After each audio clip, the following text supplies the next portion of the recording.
Hey everyone, so a lot of people have been asking for tutorials and how we do our Pokemon videos. So I'm going to take you through this first part, and then MrsExile is going to take you about how we do the Sony Vegas. My side of it's Photoshop, so you want to open up your file at 1280 and 720, that's pixels. You want to set it as transparent, which I'm doing now, like that. And you'll get that. That will be your background. That is the exact size of a video file. Anyway, I'm going to quickly make a quick little speed art of a background. I'm not really going to do the tutorial of that. I'll show you more how I drop the images in and do the Pokemon and whatnot. But this is just sped up. What you're seeing now is me just speeding up, doing a quick little background just to show you guys. What you must always remember is you want your transparent background to be your first layer. You want to open up a second layer which you'll put your design onto, because you need to be able to see through your bottom layer, which will be for your screens, which are those big two squares in the middle of my background. Anyway, so I'm quickly putting in my Pokemon boxes, and I'm not putting badge boxes on this, but you can put in whatever you want, the design's up to you. So I'm putting in my badge boxes, adding a stroke around them, just to make them stand out a bit more, because mine are black with the blue outline. But anyway, that's up to you. Your design at the end of the day. It's me just quickly dropping them in. But after this, I'm going to show you at normal speed how I actually drop in the Pokemon and fade out and put in the badges and whatnot. And then after that, MrsExile is going to take you through how to do the two separate screens on Sony Vegas. But I stress, you do need to save these files, these background files, as PNGs, as you will not be able to see the video through the boxes after that, because this will be the top layer of the video. But in a couple seconds, I'll show you how to do the Pokemon. Right, so this is how I put my Pokemon into my background. Well, first of all, you need your Pokemon image, or whatever image you're using of whatever game you're doing. So File, Open, wherever your save location is. Mine's here. Yes, I'm using a Shuckle. And I'm just going to go to Select All. That selects all my Shuckle. Edit, Copy. I'm going to close that. I don't need that anymore. Edit, Paste. Shuckle's in my background. Now we don't want this big white background around the Shuckle. We don't want that, it's not good. So you come up here to your toolbar. There's a little wand tool. Use that. Click the white area in the background and press backspace. That will delete the white layer. Look at that. Nice and easy. Then press Ctrl and D and it will get rid of those little dotted select lines. You don't want them, they don't help. And there's your Shuckle. Right, if you want to do any type of effects to your Shuckle, if you come into your layers menu, which is here, so your layer 3 is my Shuckle, which is the one in blue. I want to remember that's my Shuckle, so double click it. Write what you want to call it. Mine's going to be called Shuckle, of course. So you always remember, whichever bit you need to work on at the time, make sure you're clicked on that layer. So I want to work on Shuckle, so click Shuckle. And then I go to this little, it's like a circle with like a little F in it. Go on that, and it will give you a load of options. These are your blending options. Right, I want to put an outline around Shuckle. So I go down to where it says stroke, and it automatically puts my Shuckle in red. I don't want red, I want, let's have a look. Well, I don't want it black, because my Shuckle's going to go down the bottom, and my outline's black, so there's no need to have that. I'll put a white one around him for now, why not? Okay, now I can either bevel and emboss, makes him stand out a bit more. Anything you want. You can always just flick through and see what you want to add to your Shuckle or your image. But mine's just going to have a stroke for now. Press OK, that's all done. Now we want to move the Shuckle. You can just click on him and drag him. You can see he's disappearing behind some of the boxes.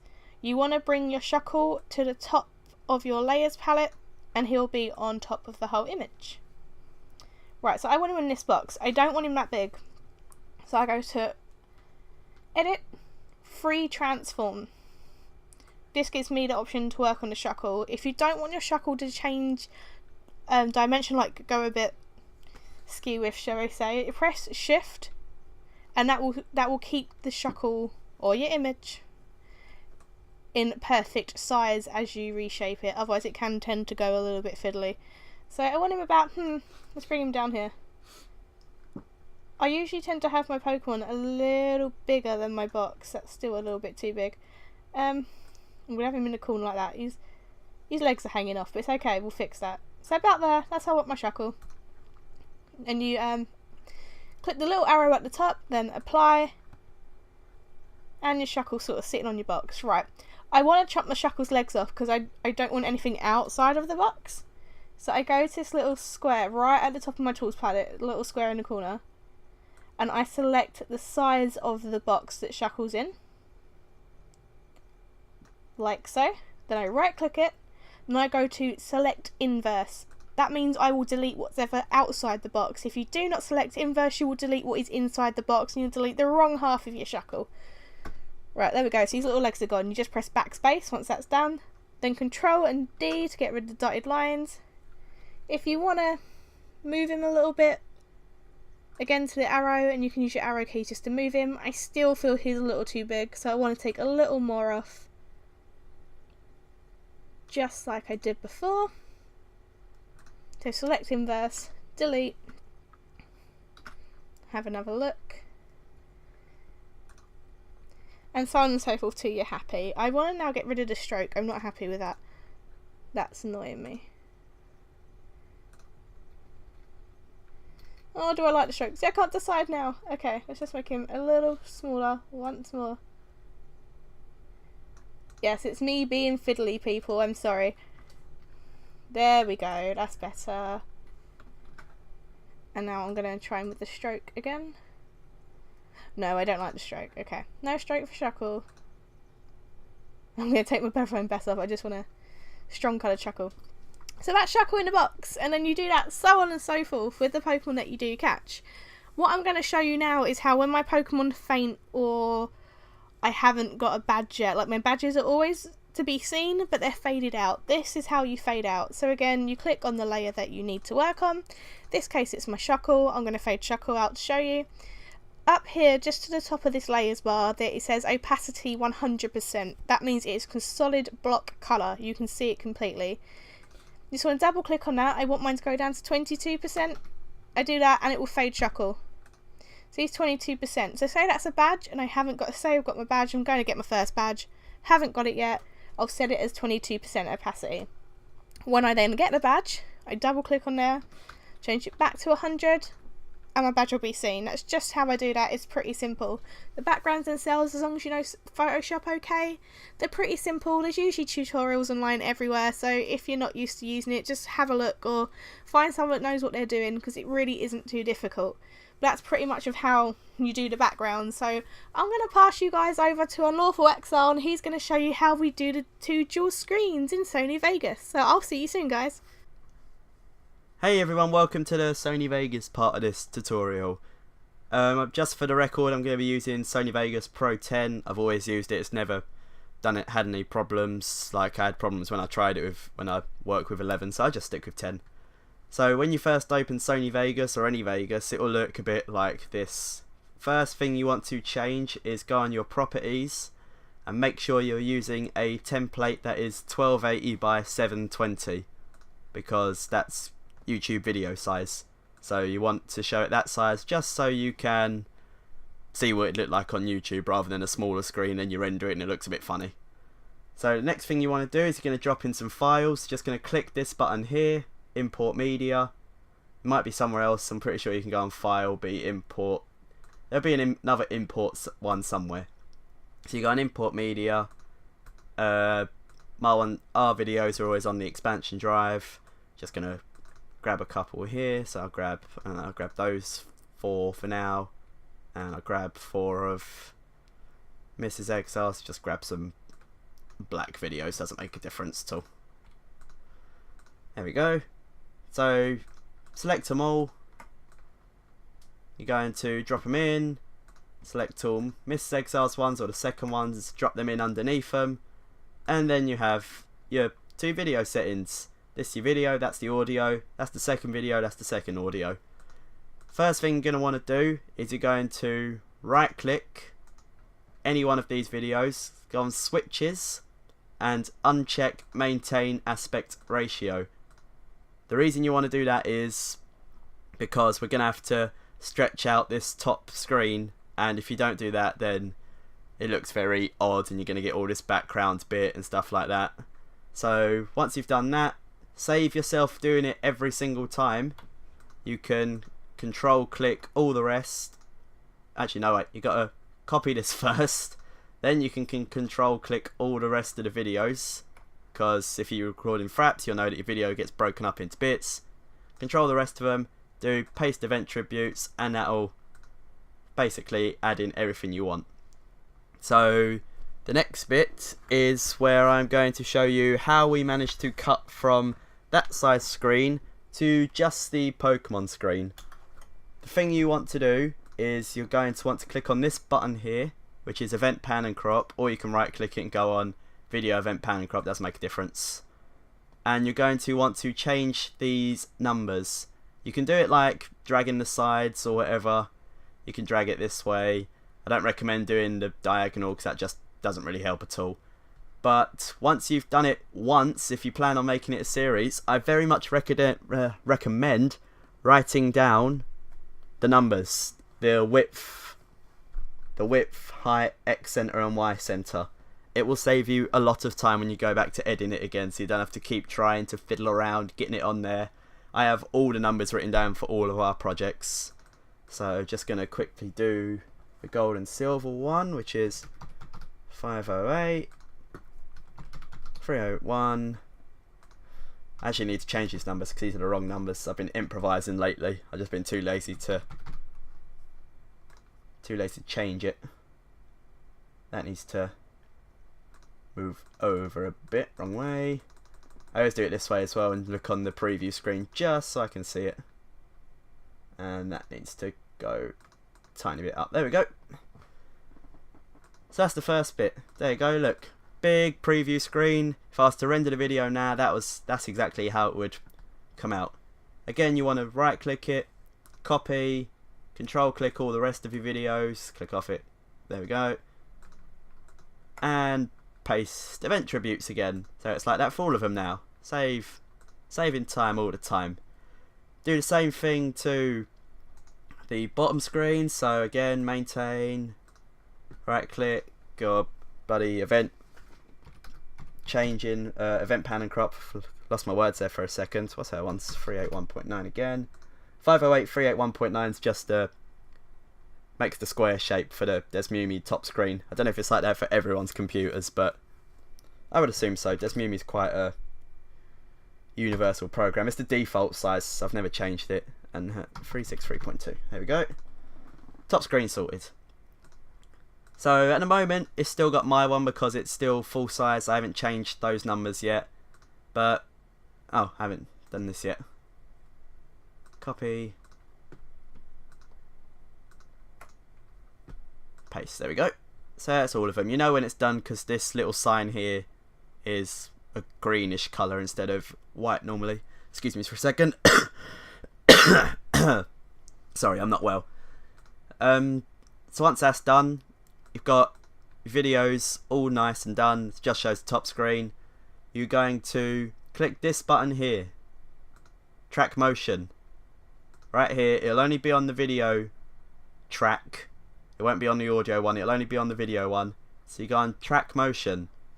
This is where you resize your video. So you look, make it smaller, make it bigger, and you can see MrsExile's video is underneath it. Again, you're going to want to write these numbers down. Again, I have these numbers wrote down already. So just going to put in any numbers, whatever the bloody hell I want to do. So let's just do minus 300, 2.00, 5.0, and 415. There we go, and that's that screen done.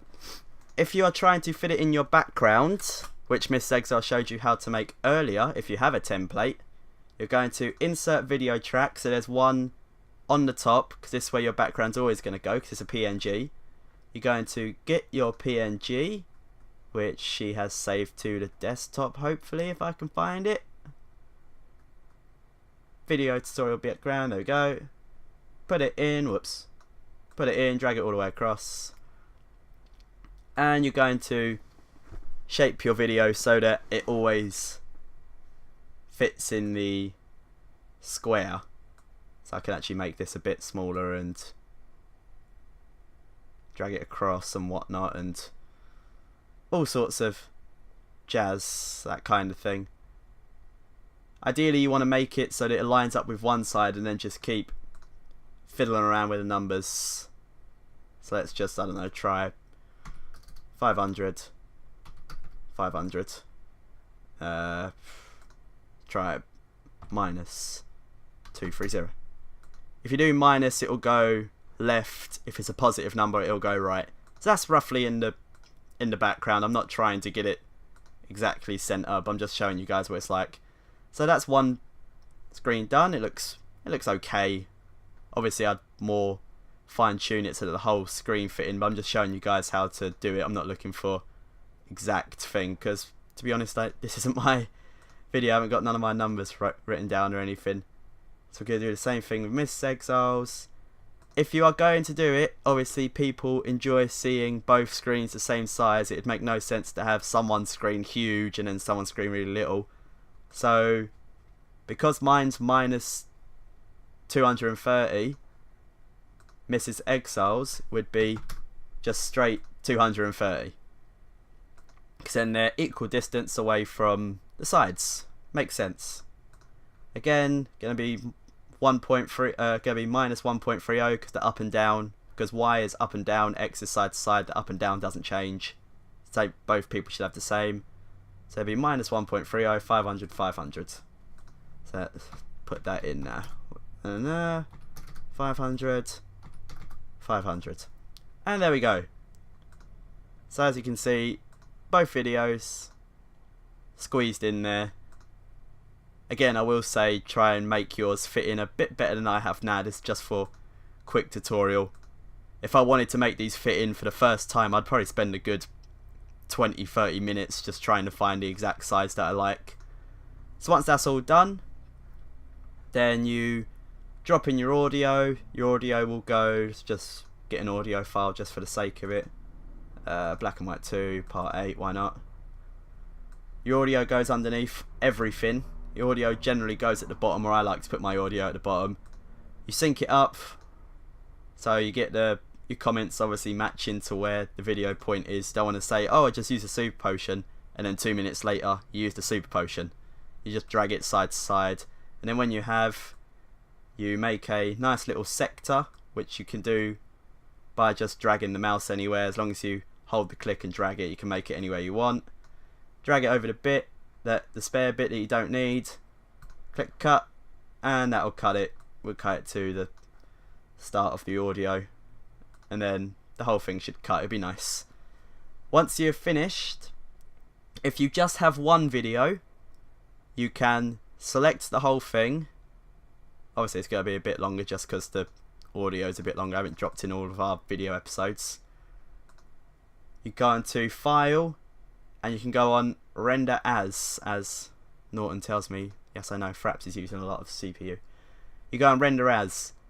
Make a file somewhere, like we have on our desktop. We got completed videos, and then we got Borderlands 2, Black and White 2, Food blah, blah, blah, blah. Put it in one, title it, part 7, part 8, part whatever, and you click save and it'll start rendering.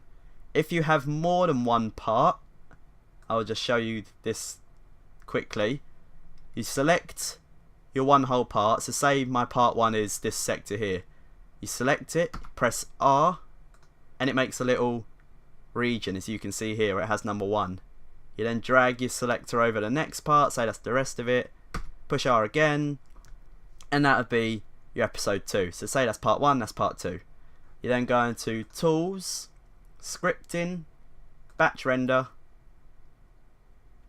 if it ever loads. Yep. Browse, put it in your completed videos, things. Make sure you check Render Regions. If you check Render Project, it's just going to come out the same way as if you do it the other way. And I usually do Sony AVC, Internet 1280 by 720. Just pick your favourite render settings, these are my favourite ones. Just make sure it's 1280 by 720. Render settings, press OK, and it start rendering. So that's how I do the editing for Black and White 2. Again, first time doing it, it'd take me about 30 minutes in total. Once I've got all the numbers written down and stuff like that, it's probably about a 10-minute job, if that. So I hope this helped, guys. If you have any questions, make sure to ask us in the comments if we didn't cover anything you specifically need. I think we did though. Got everything in the boxes, got the background in, audio, these bits. Yeah, pretty sure that's everything. So again, hope this helps you guys, and I hope it helps you in your videos, and if you're gonna make a YouTube channel, all the best of luck to you. We'll see you later, guys. Bye bye.